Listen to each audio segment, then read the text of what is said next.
कैले हमनी प बाबा उपकार, इनकर हाथ जोड़ी करी बार बार।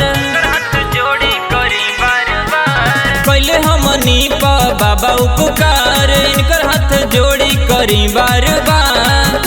कैले आजाद कलम चलाई है जहनमा के जन्मदिन ह विश्वरतनमा के, जे लिखल सुंदर विधानमा के। जन्मदिन ह विश्वरतनमा के, जे लिखल सुंदर विधानमा के।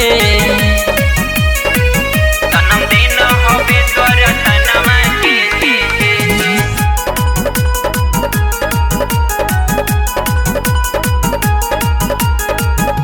बाबा के सभे लोगवा कर जयकार हो, माइल बाटे बहुजन के देखते ओहार हो, देखते ओहार हो। बाबा के सभे लोगवा कर जयकार हो, आइल बाटे बहुजन के देखते ओहार हो।